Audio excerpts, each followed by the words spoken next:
হত্যাকর্তা অমুকের পোলা তমুকের পোলা অমুক রাজবংশের রাজপুত্র সকল রাজপুত্র রাজকন্যাকে ঢাকা মেডিকেলে পিজিতে গিয়ে লাইনে দাঁড়ায় চিকিৎসা নিতে হবে। দেখেন আমার চিকিৎসার অবস্থার চেহারা পরিবর্তন হয়ে যাবে।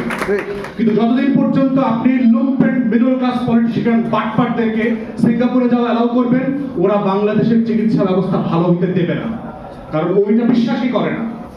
এবং সেই কারণে কি হচ্ছে দেখেন, আমার মধ্যবিত্ত কি করে, সে যখন অমুক তমুক ছাগল পাগল এই সেই বাটপাটদেরকে দেখে কদিন পর করে থাইল্যান্ডে, ব্যাংককে, ইন্ডিয়াতে ওখানে সেখানে যাইতে, সে কিন্তু স্বাস্থ্য ব্যবস্থার পুরো আস্থা হারায় ফেলে। এবং দেখবেন বাংলাদেশের রোগীদের একটা কমন কনফিডেন্স প্রবলেম আছে, ডেফিসিট প্রবলেম আছে আমাদের স্বাস্থ্য ব্যবস্থার উপরে, কোনো কারণ নাই।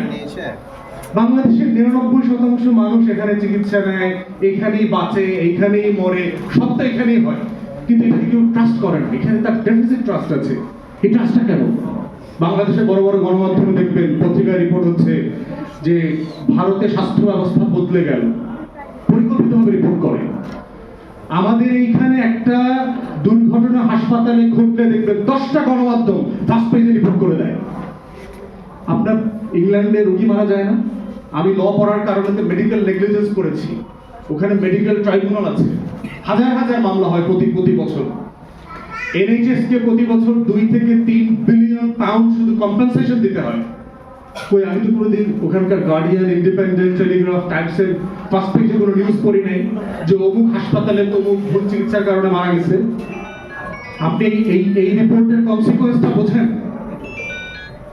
সকল কিছু ঠিক থাকার পরে একটা মানুষ মারা যাইতে পারে, একটা রোগী মারা যাইতেই পারে।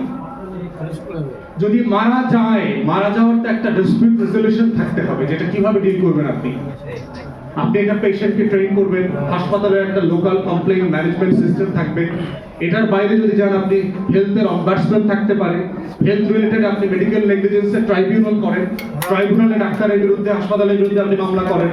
অবজেক্ট লিটিশ কেন হোক, মারামারি হইতে হবে কেন?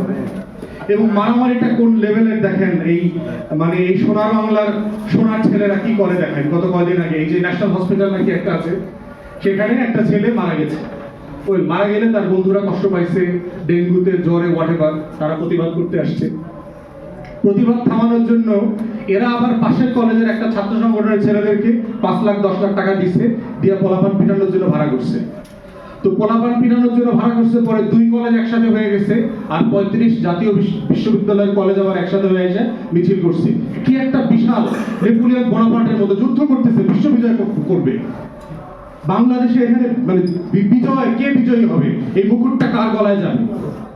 একজন মারা গেছে, সেই মারামারিকে কেন্দ্র করে 3টা 4টা কলেজ একেবারে ধ্বংস হয়ে গেছে। কি মোল্লা কলেজ একটা শুনলাম, তার প্রিন্সিপাল বলেছে 60 কোটি টাকার সম্পত্তির ক্ষতি হয়েছে।